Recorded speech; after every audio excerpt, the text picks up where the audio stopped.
The word had barely left my mouth when the entire conference room went silent. I had spent 3 years working for Margaret Hayes, a woman whose name could make senior executives straighten their ties and whose expression could turn a cheerful Monday morning into a funeral. She was brilliant, disciplined, and famously impossible to read. And somehow, while rushing to hand her a file during the most important meeting of my career, I looked straight at my ice-cold boss and accidentally said, "Baby." Margaret slowly lifted her eyes from the document. Then, with everyone watching, she leaned back in her chair and quietly said, "Say that again. If you believe kindness can soften even the hardest heart, and that hope, forgiveness, compassion, and second chances can change a person's life, take a moment to like this story, share it with someone who needs encouragement, and subscribe to the channel. You never know when a simple story might remind somebody that there is still goodness in the world." My name is Caleb Morgan, and at 31, I had learned that life rarely gives you what you expect. I worked as a junior project coordinator at a construction design company in Chicago, Illinois, and I was supporting my widowed mother, Ruth, while trying to save enough money to buy a small home of my own. Margaret Hayes was my boss, and from the first day I met her, I knew one thing for certain: she did not make room for mistakes. She arrived before everyone, left after everyone, and never discussed her personal life. She wore dark suits, spoke in precise sentences, and carried herself like someone who had built a wall around her heart brick by brick. Most employees were afraid of her. I was too, at first. But over time, I began noticing things nobody talked about. Margaret always left a cup of coffee beside the security guard's desk during winter nights. She quietly paid for an employee's emergency prescription once. When our elderly receptionist, Martha Collins, lost her husband, Margaret attended the funeral alone and stood at the back, unnoticed. She wasn't heartless.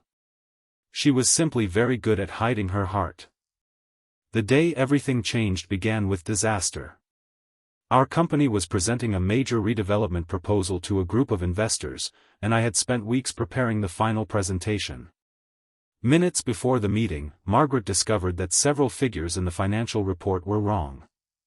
I had entered them incorrectly after working 2 exhausting nights while helping my mother recover from a difficult week. Panic rushed through me. Margaret didn't yell. Somehow, that made it worse. She simply took the folder, told me to stay calm, and began fixing the numbers herself. When the investors arrived, the pressure became unbearable. Margaret presented with her usual confidence, but halfway through the meeting, one investor challenged a figure she had just mentioned. I realized I had the corrected page in another folder across the room. I grabbed it and hurried toward her, terrified that we were about to lose the contract. My mind was racing so quickly that when I reached her chair, I whispered, "Baby, I have the corrected figures." Silence. Margaret looked at me. I looked at her. Then I realized what I had said. My face burned. I wanted the floor to open beneath me. But instead of humiliating me, Margaret's expression changed. For the first time since I had known her, I saw something fragile behind her eyes. She took the paper and continued the presentation. We won the contract. After the investors left, I expected to be fired. Instead, Margaret closed the conference room door and sat quietly for several seconds. Then she told me that the word had reminded her of her husband, Thomas, who had died several years earlier. She explained that before his death, he used to call her "baby" whenever she became too serious about work. She had hated the nickname then, but after losing him, she would have given anything to hear it again. Suddenly, the woman I had always thought was made of ice looked terribly human. I apologized for the mistake, but Margaret shook her head. She told me that sometimes life returned memories in strange ways, and perhaps that embarrassing accident had reminded her of something she had spent years trying to forget. From that day forward, Margaret changed, not overnight, and not completely. She smiled more. She began eating lunch with the team instead of alone at her desk. She started asking people how they were doing and actually waiting for the answer. More importantly, she stopped treating vulnerability like weakness.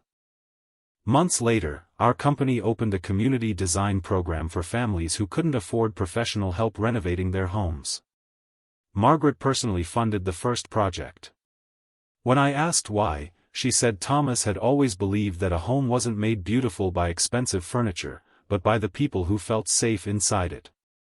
I eventually bought my first small house for my mother. Margaret came to the housewarming carrying an old wooden picture frame containing a photograph of Thomas.